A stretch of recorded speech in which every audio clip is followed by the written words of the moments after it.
जी नाज़रीन अस्सलाम वालेकुम। आज फिर हाजिर हैं आपकी खिदमत में। एक्चुअली आपको बताते चलें कि सूरत हाल ये चल रही है कि लोग वर्क परमिट के नाम पे वीज़े को बेच रहे हैं और उसके अंदर माचिस की फैक्ट्री और कोई गिलास की फैक्ट्री और कोई गोश्त काटने के लिए बुचर और उनको चाहिए और ये शेफ़ चाहिए। तो आप प्लीज़ किसी भी जाहिल आदमी के धोखे में मत आइएगा। आप जो है किसी भी तरीक़े से इस तरीक़े से government of Canada work order या वर्क परमिट्स इशू नहीं करती है और उसके अंदर लिखा होता है कि बस आप हमें इतने पैसे दे दीजिए, हम आपको जो है माचिस की फैक्ट्री में यहाँ बैठे बैठे किराया भी हम दे रहे हैं और हवाई जहाज़ का जो है टिकट भी हम देंगे आपको और लॉजिंग एंड बोर्डिंग आपको देंगे। सब फ्रॉड। मेरे पास ये सारी जो न्यूज़ आती हैं सब फ्रॉड्स हैं, इसके अंदर 1% की सच्चाई नहीं है। और दूसरा जो आपको ये ड्रॉ सिस्टम नज़र आता है कि हम कनाडा ड्रॉ कर रहा है और इसके अंदर आप अपनी एप्लीकेशन डालिए, जैसे अमेरिका में ड्रॉज होती हैं बेसिकली ईयरली बेसिस के ऊपर। तो कनाडा के अंदर भी ऐसी जो है ना फेक कंसल्टेंट उन्होंने उठा के और लोगों को फंसाने की और लोगों को जो है ना झांसा देने की कोशिश कर रहे हैं। तो this totally fraud. Do not involve on those corrupted people और आप बिल्कुल अपने आप को सेफ कीजिए। Try to avoid to engage with those people. Do not pay a single penny to them. It's totally fraud और ऐसा कोई हकीकत से इसका कोई ताल्लुक़ नहीं है। ग्राउंड रियलिटी ऐसी कुछ भी नहीं है। और मैं आपको बता दूं पाकिस्तानी पासपोर्ट में वैसे भी वीज़ा बड़ा मुश्किल होता है और जो वर्क परमिट्स के ऊपर जितना भी 2021 में 22 में 23 में काम हुआ है, 24 के मिड तक काम हुआ है, अब मुझे नज़र नहीं आ रहा 2024 के मिड से लेकर दिसंबर 24 तक के अंदर नेक्स्ट ईयर 2025 के अंदर कोई अच्छी होप्स नहीं है ज़्यादा इमिग्रेशन के लिहाज से।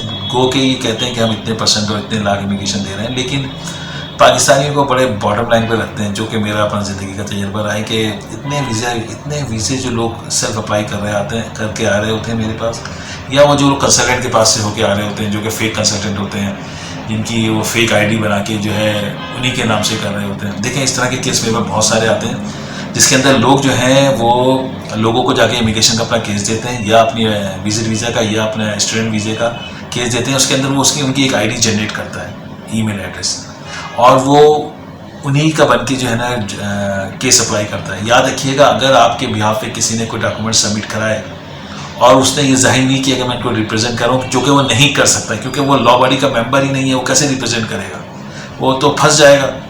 तो वो अपने नाम को तो जाहिर नहीं करता और आपके नाम के ऊपर केसेस को लेकर चल रहा होता है। तो लिहाजा अपने आप को सेफ कीजिएगा। अगर उसने आपके डॉक्यूमेंट्स कुछ भी जमा करा दिए तो इसका मतलब है कि वो डॉक्यूमेंट्स आपने जमा कराए, जबकि वो आपने जमा नहीं कराए होते, वो तो कंसल्टेंट ने जमा कराए होते हैं, लेकिन वो अपनी क्योंकि वो लीगल नहीं होता है, वो रिप्रेजेंटेशन डाल नहीं सकता, लिहाजा वो आपके नाम पे प्ले करता है। दूसरा एक बहुत बड़ा फ्रॉड सामने आ रहा है इधर, वो ये आ रहा है कि लोग आपसे रिटेनर एग्रीमेंट ही साइन नहीं करते। याद रखिएगा, गवर्नमेंट ऑफ कनाडा बगैर किसी इमिग्रेशन का लॉयर को लाजमी मलजूम है कि रिटेनर एग्रीमेंट साइन करे और उसकी एक कॉपी क्लाइंट को दे। दोनों साइन करेंगे, RCIC भी साइन करेगा और क्लाइंट भी साइन करेगा, और एक कॉपी वो हर हाल में रखेगा क्लाइंट और एक कॉपी जो है कंसल्टेंट रखेगा। तो ये प्रोसीजर है, इसको फॉलो करना हर एक में मस्ट है। जो आपको ये फॉलो नहीं कर रहा और पैसे ले रहा है और रिटर्न एग्रीमेंट कोई एक सफ़े का नहीं है और ये पाकिस्तानी स्टैम्प पेपर पे नहीं है। इस ऑलमोस्ट 5 to 6 पेजेस के अंदर ये रिटर्न एग्रीमेंट होता है, जिसके अंदर ब्रेकअप ऑफ द पेमेंट होती है, जिसके अंदर रिस्पॉन्सिबिलिटी होती है कि क्या कंसल्टेंट की रिस्पॉन्सिबिलिटी है, क्या क्लाइंट की रिस्पॉन्सिबिलिटी है, पैसा है, पैसे का ब्रेकअप है, फिर बहुत सारे फैक्टर्स इसके अंदर आ जाते हैं। कौन सी रिफंडेबल अमाउंट है, कौन सी नॉन रिफंडेबल अमाउंट है, क्या सूरत हाल चल रही है, ये सब कुछ रिटर्न एग्रीमेंट डिफाइंड होता है।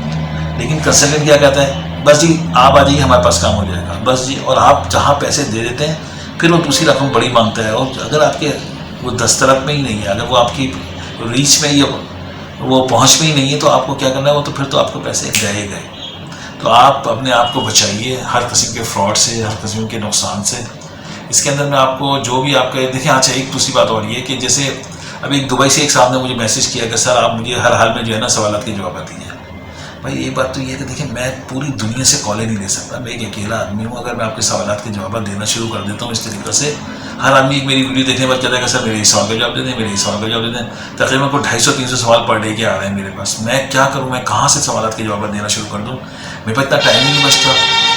तो मैं आप बराए मेहरबानी आप इसके लिए जो है इंतज़ार कीजिए। हमारा एक इंशाल्लाह ताला हम किसी होटल में दुबई के अंदर शो मुनक़द करेंगे, उसमें आप अपनी रजिस्ट्रेशन कराइएगा, आइएगा, जितने सवाल आप पूछते हैं 5-6 घंटे का शो करेंगे, उसमें आप सवाल पूछ लीजिए।